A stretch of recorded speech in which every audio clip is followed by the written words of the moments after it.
melengkung pegunungan Bukit Barisan yang membentang sepanjang Pulau Sumatera. Secara administratif, dataran tinggi Gayo meliputi wilayah Kabupaten Aceh Tengah dan Kabupaten Bener Meriah serta Kabupaten Gayo Lues. 3 kota utamanya yaitu Takengon, Belangkejeren, dan Simpang 3 Redolon. Dataran tinggi Gayo sangat terkenal dengan rasa kopinya yang khas, yang sudah dikenal di nasional maupun internasional. Pada awal abad ke-20, Belanda menaklukkan Aceh. Meskipun secara de jure, sebenarnya Belanda tidak pernah benar-benar menaklukkan Aceh. Tapi secara fakta, sejak awal abad ke-20 Belanda lah yang menjadi penguasa, memerintah, dan menjadikan Aceh sebagai koloninya. Di Aceh, Belanda menemukan sebuah dataran tinggi luas yang dikenal dengan nama Tanah Gayo, terletak di jantung wilayah ini, yang berdasarkan riset yang mereka lakukan ternyata sangat cocok untuk ditanami kopi, dan dari sinilah keajaiban itu bermula. Di Tanah Gayo, Belanda membangun basis pemerintahnya di Takengon yang terletak tepat di tepi Danau Laut Tawar, yang permukaannya ada di ketinggian 1250 mdpl. Belakangan kota ini berkembang menjadi pusat ekonomi dan pemerintahan dan menjadi kota terbesar di Tanah Gayo. Perkebunan kopi pertama yang dikembangkan Belanda di daerah yang bernama Belanggele yang terletak tidak jauh dari kota ini. Sampai hari ini, daerah ini dikenal sebagai salah satu daerah penghasil kopi terbaik di Tanah Gayo. Dari Belanggele, kopi tersebar ke segala penjuru Tanah Gayo yang berhawa dingin. Ketika pada tahun 1945, Belanda hengkang, seperti yang terjadi di Pulau Jawa, segala aset mereka termasuk perkebunan kopi tinggal di Gayo. Tapi, berbeda dengan di Jawa yang operasional, perkebunannya dilanjutkan oleh perusahaan pemerintah dan pekerjaannya tetap dipekerjakan di Jawa. Di Gayo yang terjadi berbeda. Setelah Belanda hengkang, kebun-kebun kopi yang tertinggal dibagi-bagikan kepada masyarakat setempat, terutama yang sebelumnya bekerja di sana. Di dataran tinggi Gayo sendiri memiliki beberapa jenis kopi yang diolah masyarakat setempat. Di antaranya ada Bergendal. Kopi Bergendal adalah varietas kopi Arabica yang ditanam dari perkebunan Bener Meriah, Aceh. Varietas Bergandal tumbuh di ketinggian 1200 sampai 1500 mdpl dan sangat rentan terhadap penyakit karat daun. Namun varietas ini punya kualitas biji kopi yang sangat baik. Bahkan rasa dan aromanya juga sangat disukai oleh para penikmat kopi.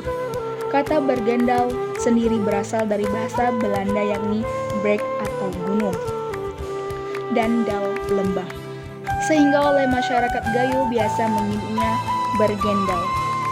Taste yang dihasilkan oleh kopi Bergendal adalah fruity, herbal, spicy, low acidity, full body, dan long aroma aftertaste. Rambung. Kopi Rambung adalah varietas kopi Arabica yang memiliki biji paling besar di antara jenis kopi Arabica lain yang ditanam di Tanah Gayo. Buahnya pun besar dan panjang. Selain itu, kopi Rambung juga menjadi varietas tertua di dataran tinggi Gayo yang sudah mulai sulit dijumpai. Hal ini dikarenakan pertumbuhan kopi Rambung yang begitu pesat, sehingga memerlukan lahan yang cukup besar untuk membudidayakan tanaman ini. Ada Sidi Kalang. Varietas Sidi Kalang mempunyai kualitas biji kopi yang sangat bagus. Bahkan menurut info yang didapat, kopi Sidi Kalang juga amat disukai oleh konsumen di luar negeri, sehingga tak heran kalau permintaan ekspornya begitu tinggi akan varietas kopi Arabica ini. Kopi Sidi Kalang tumbuh di ketinggian 1500 mdpl. Sama seperti varietas Bergendal, kopi Sidi Kalang juga rentan terhadap penyakit karat dan daun walaupun ditanam di dataran tinggi yang sejuk dan dingin. Meski begitu, varietas Sidi Kalang punya masa hidup tanaman yang sangat panjang jika dirawat dengan proses budidaya yang benar. Ada juga Lini Ethiopia. Lini Ethiopia merupakan varietas kopi Arabica yang pertama kali masuk ke Indonesia pada tahun 1928. Daerah yang pertama kali mengembangkan budidaya tanaman ini adalah Aceh. Varietas Lini Ethiopia kemudian mulai dibudidayakan di kawasan lainnya di Sumatera dan Flores. Kopi Arabica Lini Otepia pada dasarnya punya cita rasa yang berbeda-beda dan beragam tergantung di mana ia ditanam. Namun, kopi Lini Otepia punya karakter rasa yang begitu menawan jika diolah secara basah. Biasanya tanaman ini tumbuh di ketinggian 1400 mdpl. Dan Tim arbusta. Varietas Tim arbusta biasa dikenal juga dengan nama varietan Hybride Timor.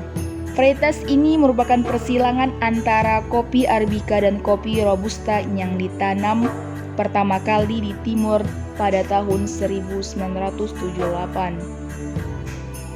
Itulah mengapa varietas ini diberi nama Tim Robusta. Barulah pada tahun 1980-an varietas ini kemudian dibawa ke dataran tinggi Aceh dan dibudidayakan di sana. Varietas kopi Arabica ini mempunyai mutu yang sangat baik, namun kurang diminati oleh konsumen luar negeri. Meski begitu, penikmat kopi tanah air masih tinggi peminatnya akan permintaan kopi Tim Arbusta ini. Proses pemilihan kopi Gayo dimulai dari secara pasca panen yang tepat. Dimulai dari pemintikan, pemilihan biji kopi merah dengan yang muda dan cacatnya dipisah, lalu proses pulpernya dilakukan pada hari yang sama dengan hari pemetikan. Diteruskan dengan fermentasi sekitar 12 jam, pencucian dengan air yang benar-benar bersih, penjemuran yang tidak menyentuh tanah, diteruskan dengan cooling yang menghasilkan biji kopi labu atau kopi yang sudah dikupas kulit kukunya, dan dijemur kembali. Selanjutnya digredar pemilihan biji berdasarkan kualitas. Setelah itu akan masuk proses menjadikan biji kopi tersebut menjadi bubuk kopi. Biasanya masyarakat Gayo menggunakan cara tradisional, yaitu dengan menggongseng biji kopi hingga berubah warna kehitaman. Setelah itu dihaluskan menggunakan alat yang bernama losong atau dalam bahasa Gayo. Tetapi pada zaman modern ini, sudah banyak masyarakat yang menggunakan mesin penggiling seperti grinder kopi. Proses tersebut jika dilakukan dengan benar dijamin akan menjaga kualitas dari kopi Gayo ini. Cita rasa kopi Gayo yang asli terdapat pada aroma kopi yang harum dan rasa gurih hampir tidak pahit. Bahkan ada juga yang berpendapat bahwa rasa kopi Gayo melebihi cita rasa kopi Bule Monchan yang berasal dari Jamaika. Sekarang untuk mencicipi kopi Gayo, kita tidak perlu lagi susah-susah datang ke dataran tinggi Gayo, karena sudah banyak beredar kopi asli Gayo yang sudah mencakup para nasional dan internasional.